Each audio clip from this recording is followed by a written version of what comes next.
Hello students, class 12. Today I am taking chapter number 8, Going Places. First of all, I would like to tell you about author. पहले हम author के बारे में जान लें. A.R. Barton, 1913 to 1943, is a modern English writer. ये जो Barton है ये एक इंग्लिश राइटर है. He emphasises on the contemporary matters. ये क्या करते हैं, ये बड़ा उस पर जोर डालते हैं किस पर, जो समकालीन जो भी मैटर्स हैं, मामले हैं. In going to places this emphasis is mainly on common weakness of teenagers. ये जो चैप्टर है आपका गोइंग टू प्लेसेस, इसमें इन्होंने क्या किया है बच्चों, इन्होंने बड़ा प्रकाश डाला है. एम्फेसिस मीन्स इस पर जोर डाला है, इस बात पर खास तौर पर ऑन कॉमन वीकनेस, एक जो आम कमजोरी है टीनेजर्स की. टीनेजर्स मीन्स जो बच्चे किशोरावस्था में हैं, that they waste their much of precious time and energy in hero worship and fantasising. कि वो क्या करते हैं, बहुत सारा अपना जो कीमती समय है, प्रेशियस टाइम मीन्स कीमती समय है, जो उसको वेस्ट कर देते हैं किस में, और अपनी एनर्जी को, जो उनके अंदर ऊर्जा है, उसको किस में, हीरो वर्शिप में या फैंटेसाइजिंग में या कल्पना में खोए रहने में. About the chapter, Sophie is an unrealistic teenager. अब इसमें बच्चों दो कैरेक्टर मेन हैं, सोफ़ी और चांसी. जो सोफ़ी है वो एक अनरियलिस्टिक कैरेक्टर है, टीनेजर है, और वो रियलिटी से बहुत दूर रहती है और हमेशा कल्पना लोक में खोई रहती है. And always remain absorb in wild dreams. और हमेशा वो क्या कहती है, एब्जॉर्ब मीन्स हमेशा उनमें समाई रहती है, जो सपनों में, अपने कल्पना लोक में. This hero worship and fantasising brings illusion and disappointment to her. और लास्ट में से इसको क्या मिलता है, ये हीरो वर्शिप से और फैंटेसाइजिंग से जो उसको क्या होता है, एक भ्रम जो होता है, ब्रिंग इल्यूजन, ये जो भ्रम है उसके लिए, ये उसके लिए क्या लाता है बच्चों, डिसअपॉइंटमेंट. उससे इससे क्या मिलती है बाद में, निराशा. तो हम देखते हैं चैप्टर में कैसे इसके साथ ये होता है. So let's start with the chapter. I am giving you complete explanation in Hindi. When I leave Sophie said, coming home from school, I am going to have a boutique. Jancy linking arms with her along the street. ये दोनों friends जब school से आ रही हैं, SoFi और जैंसी, तो SoFi ने कहा स्कूल से आते समय अपनी फ्रेंड से, मैं एक बुटीक खोलूँगी, अपना एक फैशनेबल क्लोथ्स का बुटीक खोलना चाहती थी वो. जैंसी लिंकिंग आर्म्स, जैंसी ने उसके हाथ को पकड़ा हुआ था, वो भी इसके साथ सड़क पर चल रही थी. Looked doubtful. उसे इस बात में क्या लगी बच्चों, शंका लगी कि ये ऐसे कैसे हो सकता है. टेक्स मनी सोफ, उसने उसको समझाया, सोफ इस काम को करने में बहुत पैसे की आवश्यकता होती है. समथिंग लाइक दैट, ऐसा ही कोई काम यदि हम खोलें, I will find it, SoFi sad. लेकिन सोफ़ी ने कहा नहीं, मैं इसे किसी तरीके से कर लूँगी. Staring far down for the street, और उसने दूर सड़क पर नज़र रखते हुए कहा, take you long time to save that much. फिर सोफ़ी को जैंसी बोली, तुमको ऐसा करने के लिए लंबा समय लगेगा इतना पैसा बचाने के लिए. Well I will be a manager then. उसने कहा ठीक है. सोफ़ी बोली, मैं मैनेजर बन जाऊंगी तब तक तो. Yes of course, certainly, to begin with, मैं फिर तब शुरू कर सकती हूँ अपना काम. Till I have got enough, तब तक मेरे पास पर्याप्त पैसा हो जाएगा. But anyway I know just how it is all going to look. और मुझे पता है कि किस तरीके से ये सब काम लगेगा जब मेरा तैयार होगा. They would not make you manage a street of Soph. अब उसकी जो फ्रेंड है वो बोली कि जैंसी जो बोली सोफ से कि सोफ, तुमको जाते ही वो फैक्ट्री वाले मैनेजर तो नहीं बना देंगे स्ट्रेट फॉर्मर सीधा. Soph, I will be like Mary Quant. उसने कहा सोफ जो है एक कल्पना लोक में खोई रहती है. वो कहती है मैं कैसे बन जाऊंगी मैरी क्वेंट की तरह. मैरी क्वेंट बच्चों क्या थी, एक फैशनेबल डिज़ाइनर थी, फैशन आइकॉन जो बहुत फेमस थी. तो वो उसकी तरह कल्पना करती है कि मैं भी कैसे फेमस हो जाऊंगी, like Mary Quant. Sophie said, Sophie ने कहा, I it will be natural करके, तो ये सब काम बड़ा आराम से होगा. They will see it from the start, और वो शुरू से ही लोग देखेंगे. I will have the most amazing shop this city ever seen. और इस सिटी ने कभी भी ऐसी आश्चर्यजनक शॉप नहीं देखी होगी जो वो ऐसी मेरी जो बुटीक को देखेंगे. Jancy, knowing they were both earmarked for biscuit factory. अब जैंसी जो है रियलिस्टिक कैरेक्टर है, वो स्वप्न लोक में नहीं खोती, सच्चाई पर विश्वास करती है, और वो बहुत समझदार है. वो बोलती है, knowing they were both year marked, उसको पता है कि इन दोनों को असाइंड किया गया है एक बिस्किट फैक्ट्री में काम पर, कि जब उनकी पूरी पढ़ाई हो जाएगी तो उनको ये जॉब मिल जाएगा बिस्किट फैक्ट्री में. बिकेम मेलनकॉली, वो जो बच्ची है दूसरी जो कौन, जैंसी है वो सैड हो जाती है. She wished SoFi would not से दीज थिंग. और वो चाहती है कि वो चाहती थी कि सोफ़ी को इस तरीके की बातें नहीं करनी चाहिए. When they reach Sophie street Jancey said. जब वो सोफ़ी की स्ट्रीट में पहुँचे तो जैंसी से बोली, it is only a few months away now. अब केवल थोड़े ही मंथ्स रह गए हमारे एजुकेशन कंप्लीट होने के स्कूल के. Soph, you really should be sensible. अब सोफ, कम से कम अब तो तुमको रीजनेबल बातें करनी चाहिए. They don't pay well for shop work. तुम्हें पता है कि तुम्हें इस शॉप पर, बिस्किट फैक्ट्री की शॉप पर काम करने के लिए अच्छा पैसा नहीं मिलता. You know that your dad would never allow it. और तुम जानती हो कि तुम्हारे पापा इस काम के लिए कभी तुम्हें परमिशन नहीं देंगे. और एन एक्ट्रेस, और ना ही तुमको एक्ट्रेस बनने की परमिशन मिलेगी. Now there is a real money in that. Yes, and I could maybe have a boutique on the side. कहती है एक्ट्रेस बनने में आज क्या है, बहुत ज़्यादा पैसा है. सोफ़ी बोली, yes, and I could maybe have the boutique on side. और एक्ट्रेस पूरे टाइम तो काम करती नहीं है, तो इसलिए मैं साइड में क्या काम करूँगी, एक फैशनेबल क्लोथ्स की शॉप भी खोल लूँगी. Actresses don't work full time, do they. और वो उससे बोली जैंसी से, एक्ट्रेसेस पूरे समय तो काम नहीं करती हैं, क्या वे करती हैं. Any way, that a fashion designer, you know something A bit sophisticated. तुम नहीं जानती, जो फैशन डिज़ाइनर होती हैं उनका काम भी बड़ा उच्च स्तर का होता है. And she turn in through the open street door leaving Jancey standing in the rain. अभी वो बात ही कर रही थी, इतने में सोफ़ी का घर पास आ गया. और सोफ़ी जो थी उसको अपनी ही कल्पना लोक में खोई हुई है, अपनी फ्रेंड को स्ट्रीट पर ऐसा ही छोड़ करके उस घर में प्रवेश कर जाती है जिसका दरवाज़ा खुला था. और जैंसी स्टैंडिंग रेन, जैंसी बारिश में ही खड़ी रह जाती है. If ever I come into money I will buy boutique. यदि कभी मेरे पास पैसा होगा तो मैं निश्चित रूप से एक फैशनेबल कपड़ों की दुकान ज़रूर खरीदूंगी. ऐसा कौन बोल रही है, सोफ़ी. हो, if you ever come into money. अब वो घर के अंदर प्रवेश कर चुकी है, तो उसका जो भाई है वो कहता है, जब तुम्हारे पास पैसा होगा, if you ever come into money, क्या कभी तुम्हारे पास पैसा होगा, if you ever come into money you will buy a blessed decent house to live in. Thank you very much. उसने कहा, यदि बहुत अच्छा तुम्हारे पास पैसा होगा तो तुम हमारे लिए एक अच्छा सा घर खरीद देना. Sophie's father was scooping shepherd's pie in to his mouth as hard he could go. जो सोफ़ी के फादर थे, सोफ़ी अंदर एंटर कर चुके अपने घर में, तो जो सोफ़ी के फादर हैं वो क्या कर रहे थे, वो शेपर्ड पाई खा रहे हैं और मुश्किल से जैसे मुश्किल उसको मुंह में डाल रहे हैं. His plum face still grimy and sweat marked from the day. और वो भी कोई बहुत बड़ा काम नहीं करते, और जो वो काम से थक करके आए हैं तो उनका जो भारी भरकम चेहरा है वो कैसा दिखाई दे रहा है, गंदा सा दिखाई दे रहा है, और उस पर पसीना है, मार्क्ड फ्रॉम द डे. और ऐसा लगता है कि जो वो काम करके आए हैं उससे पूरी तरह से थके हुए हैं. She thinks money grows on trees, don't she dad, said the little Derek. अब जो सोफ़ी का छोटा भाई है डेरिक, वो उससे बात कर रहा है और अपने फादर से भी बात कर रहा है. कह रहा है, फादर, ये सोफ़ी तो सोचती है कि पैसा जो पेड़ पर उगता है. डोंट शी डैड, क्या डैड ऐसा नहीं सोचती है, सेड लिटिल डेरिक. डेरिक ने कहा, hanging on the back of his father's chair.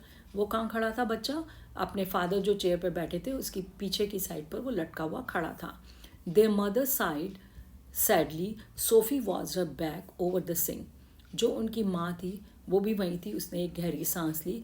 SoFi ने अपनी माँ को पीछे से देखा, वो सिंक के ऊपर बर्तन के जो हम वाश करते हैं वहाँ पर झुकी हुई थी. And wondered at incongruity of the delicate bow which fastened her apron string. और उसने उसको बड़ी हैरान होते हुए देखा कि जो उसकी मिस मैचिंग डेलिकेट बो थी जो उसने एप्रन में बंधी हुई थी.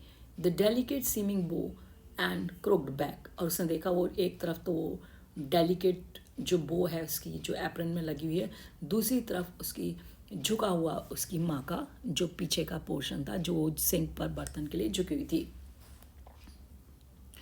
The evening had already blacked in the window. अब हम खिड़की में से देख सकते थे क्या समय हो गया, अंधेरा हो गया था, शाम हो चुकी थी. The small room was steamy from the stove and cluttered with the heavy breathing man in the vest at the table and dirty washing piled. अब ये क्या बता रहे हैं कि शाम हो चुकी थी और जो कमरा था धुएं से भरा हुआ था स्टोव के, और क्लटर्ड विद हैवी ब्रीदिंग. और जो एक व्यक्ति है वहाँ पर जो उसके फादर हैं सोफ़ी के, वो क्या कर रहे थे, सांस ले रहे थे ज़ोर ज़ोर से, और उन्होंने बनियान पहना हुआ था. Eight the table and the dirty washing pile. और उसने देखा कि उन्होंने टेबल पर पैर अटकाए हुए थे और जो गंदे बर्तनों का जो ढेर था वो एक कॉर्नर में लगा हुआ था। SoFi felt it tightening in her throat, क्योंकि यहाँ पर स्टोव जल रहा था और उसका धुआं था, तो सोफ़ी को भी अनईजी फील हो रहा था उसके गले में सांस लेने में। She went to look for her brother Geoff, इसलिए वो वहाँ से चली गई किसको, अपने बड़े भाई जियोफ को ढूंढने के लिए। He was kneeling on the floor in the next room, वो क्या कर रहा था, वो अगले कमरे में बैठा हुआ था और फ्लोर पर कुछ झुका हुआ बैठा था। And tinkering repairing with A part of his motorcycle, और वो क्या कर रहा था, एक कोई पार्ट था मोटरसाइकिल का जिसकी वो मरम्मत कर रहा था। Over some newspaper spread on the carpet, और उसने कारपेट के ऊपर थोड़ा सा न्यूज़पेपर बिखेरा हुआ था जिससे गंदा नहीं हो। He was 3 years out of school, उसको स्कूल से निकले हुए 3 साल हो चुके थे। इससे पता चलता है कि ये सोफ़ी का एल्डर ब्रदर था जो उससे 3 साल सीनियर था। एंड अप्रेंटिस मैकेनिक, और वो उसको क्या जॉब मिल चुका था, एक ट्रेनी था, एक मैकेनिक था और प्रशिक्षु ट्रेनी था। And travelling to his work each day so far side of the city, और उसका काम क्या था, वो सिटी में दूर दूर तक जाता अपने काम के लिए जाया करता था। He was almost grown up now, अब वो भी बड़ा हो चुका था। And she suspected area of his life about which she knew nothing, about which he never spoke. अब ये जो सोफ़ी है, ये इसको पता था कि इसका भाई बड़ा हो गया है, अभी युवा हो गया है, और उसको ये शक था कि उसके जो लाइफ के जो कुछ ऐसे रहस्य हैं जिनको वो कुछ भी नहीं जानती थी, about which he never spoke, और उसने कभी उसके साथ उन बातों को डिस्कस भी नहीं किया था। He said little at all even voluntarily, और जो उसका भाई था उसको ज़्यादा बोलने की आदत नहीं थी सोफ़ी की तरह, वो कम बात करता था, कभी कभी स्वेच्छा से। Words had to be prised out of him like stones out of the ground, जो उसके मुंह से जो शब्द थे बड़ी मुश्किल से निकलते थे। And she was jealous of his silence, और ये जो सोफ़ी थी इसको बड़ा ईर्ष्या होती थी अपने भाई के इस तरीके से चुप रहने से। When he was not speaking it was दो ही वॉज अवे समवेयर, वो उसको अपने भाई को अपनी तरह समझती थी कि जब वो बात नहीं कर रहा है तो इसका मतलब वो कोई और जगह पे खोया हुआ है, मतलब वो कल्पना लोक में खोया हुआ है। Out there is the world in those places she had never been, और उसको लगता था वो उन जगहों के बारे में कल्पना कर रहा है, उन संसार के बारे में, उन जगहों को जिसने सोफ़ी ने कभी नहीं देखा था। Whether they were only the outlines district of city, ये सिटी के दूर दराज के इलाके थे, और places beyond in the surrounding country who knew, अब उसे पता नहीं कौन सी जगह को कल्पना में लेके बैठा है, सिटी के दूर दराज के डिस्ट्रिक्ट ऑफ द सिटी या places beyond the surrounding country who knew, कौन जानता है वो क्या सोच रहा था। सोफ़ी ऐसा सोचती है। दे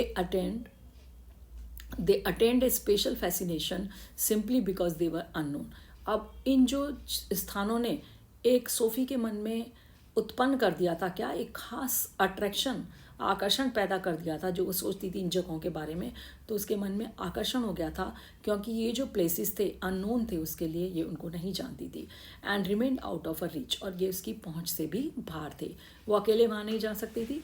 Perhaps where there were also people, exotic, interesting people of whom never spoke, और उसको लगता था कि वहाँ पर स्ट्रेंज और इंटरेस्टिंग लोग रहते हैं, whom he never spoke, जिससे उसने कभी बात नहीं की थी। It was possible though he was quiet, ये इसलिए संभव था क्योंकि वो चुप रहता था। and did not make new friends easily, और वो आसानी से ज़्यादा दोस्त नहीं बनाता था। she longed to know them, वो ये सब कुछ जानना चाहती थी, उसकी इच्छा थी कि वो सब अपने भाई के बारे में डिटेल जाने।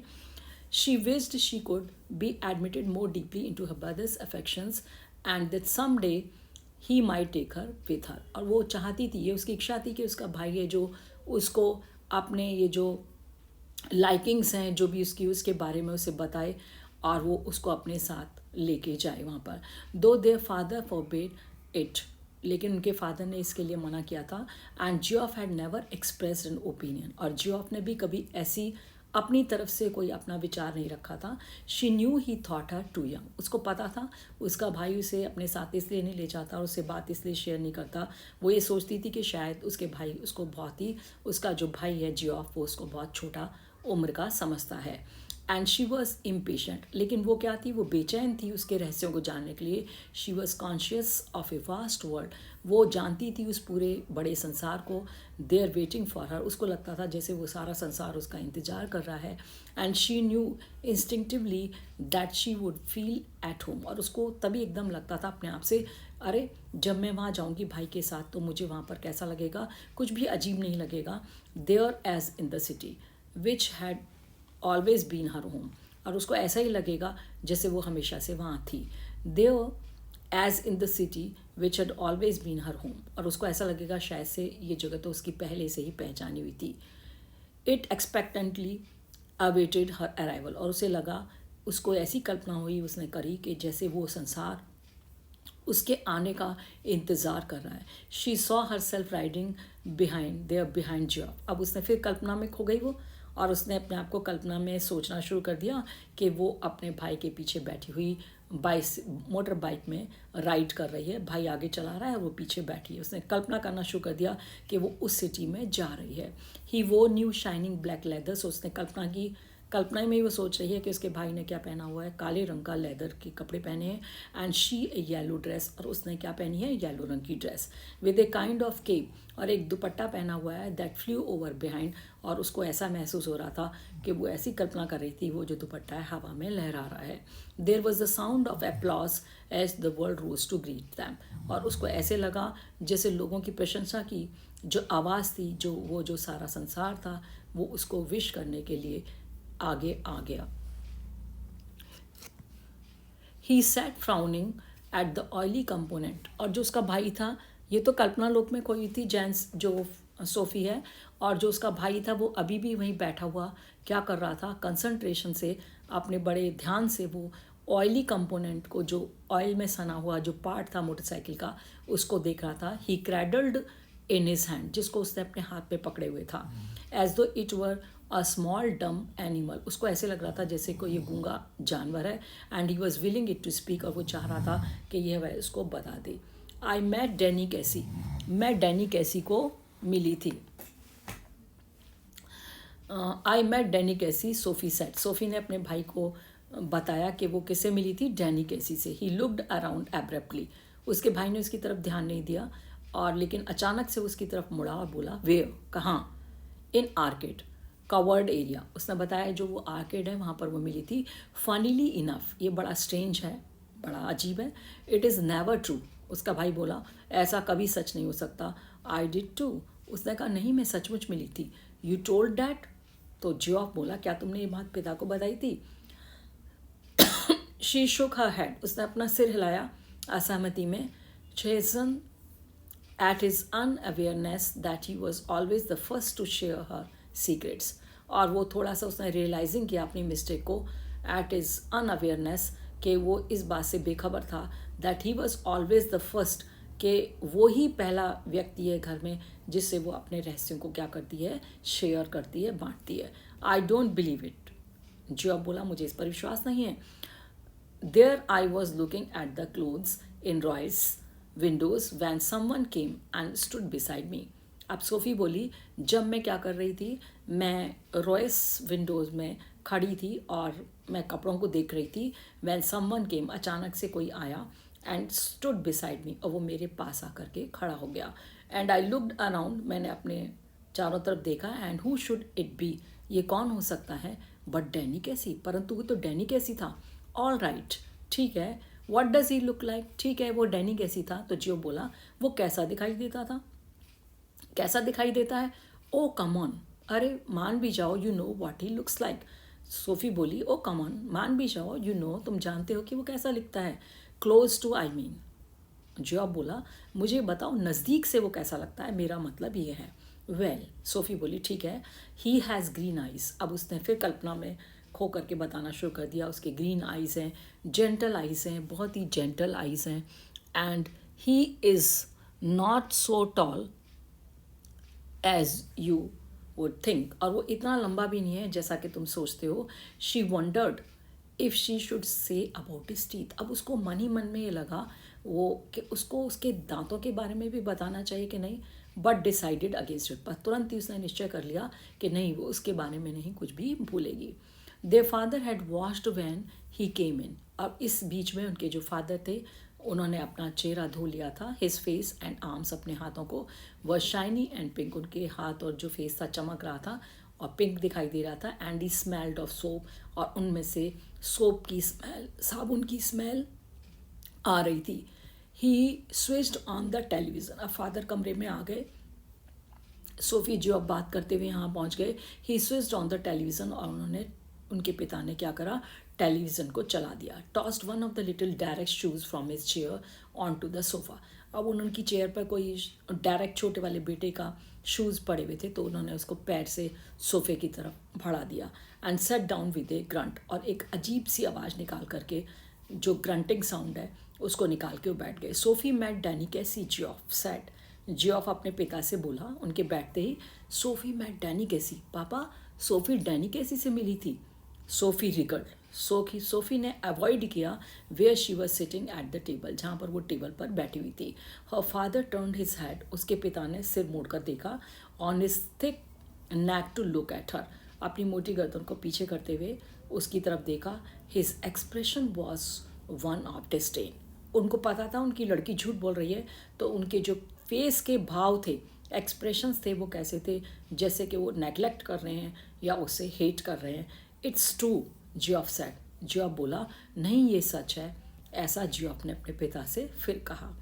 सो मैंने, ये बड़ा लंबा चैप्टर है, I have divided it into 3 parts. ये फर्स्ट पार्ट ख़त्म हुआ, and after the completion of third part, तीसरा पार्ट जब ख़त्म हो जाएगा तो आपको मैं डिस्क्रिप्शन में सारे क्वेश्चन आंसर्स दे दूँगी, मिल जाएंगे आपको। If you like the channel please subscribe it. Thank you, bye bye.